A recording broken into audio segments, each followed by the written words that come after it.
Using Google Gemini in Google Classroom just got easier. You will now find the option to click on the Gemini tools right when you are in classroom.google.com. Clicking on Gemini will then display the wealth of resources available to use with the Google AI tools. Right now, we are showing all of the tools, but if you were just looking for things that can help you create instructional materials, you can choose that option. If you're looking for planning, you can choose that.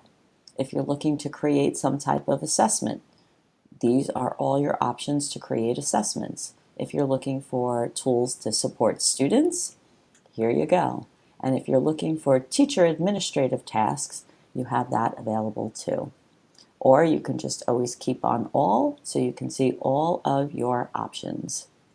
Additionally, you can explore more of the AI tools by starting a chat with Google Gemini.